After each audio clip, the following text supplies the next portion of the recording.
sudah menonton film berjudul Raya and the Last Dragon? Film Raya and the Last Dragon merupakan salah satu film garapan rumah produksi Disney. Film ini mengambil inspirasi cerita dari mitos yang ada di Asia Tenggara. Film ini mengisahkan tentang Raya yang harus mencari naga terakhir untuk menyatukan kedamaian di negeri bernama Kumandra. Hari ini kita akan melihat fakta-fakta menarik dari proses pembuatan film Raya and the Last Dragon. Sebelum kita lanjut videonya, jangan lupa klik tombol subscribe dan tombol loncengnya ya. Riset ke-6 negara di Asia Tenggara termasuk Indonesia. Raya and the Last Dragon telah disiapkan selama beberapa tahun terakhir. Para pembuat film ini melakukan riset ke-6 negara di Asia Tenggara. Negara-negara ini antara lain Indonesia, Malaysia, Thailand, Kamboja, Vietnam, Laos, dan Singapura.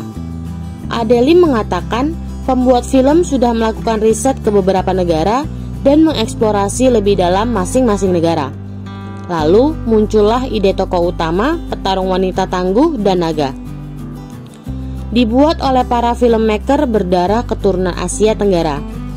Film ini enggak hanya menyajikan tentang persepsi budaya masyarakat negara Asia Tenggara di mata Hollywood, karena orang-orang yang berada di balik layar memang memiliki hubungan dengan negara-negara terkait, termasuk pengisi suara Raya, Kelly Mary, yang memiliki darah Vietnam, dan Ok Voa Vina yang mengisi suara Sisu yang memiliki darah Singapura. Produser Osnat Surer yang juga pernah tumbuh di Thailand mengatakan tim kreatif yang jadi kunci di balik cerita ini. Sebagian besar proses dikerjakan dari rumah. Diproduksi dalam keadaan pandemik, ternyata sebagian besar proses pembuatan Raya and the Last Dragon dibuat dari rumah.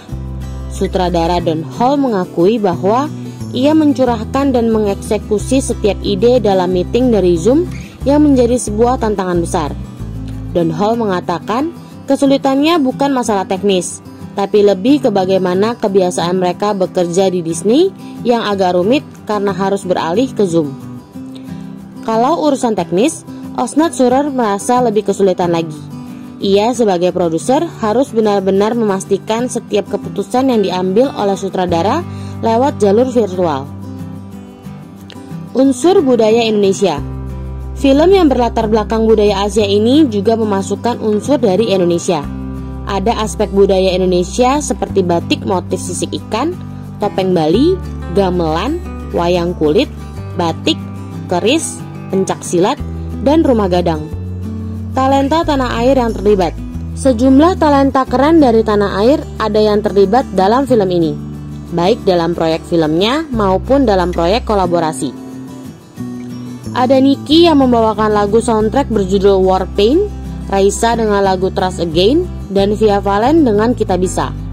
Ada juga Griselda Sastrawinata yang merupakan animator Disney asal Indonesia yang juga ikut terlibat dalam proses konsultasi dan produksi Raya and the Last Dragon. Enggak ada naga yang rendah hati seperti Sisu. Sisu berbeda dari naga yang pernah diperlihatkan pada film animasi pada umumnya. Dia merupakan satu-satunya naga yang bisa menyelamatkan umat manusia. Tapi Sisu sedikit spesial karena kerendahan hatinya. Awafina sebagai pengisi suara Sisu mengatakan banyak naga pada dunia film, tapi biasanya dia punya keagungan dan menunjukkan kekuatannya. Tapi Sisu punya pemikiran kalau ia bukanlah naga terbaik, dan itu membuatnya sangat menyenangkan dan berbeda. Menurut Awafina, Sisu sangat unik dengan caranya sendiri. Nah, kids, itu dia fakta menarik dari film animasi Disney berjudul Raya and the Last Dragon yang sudah dirangkum dari berbagai sumber.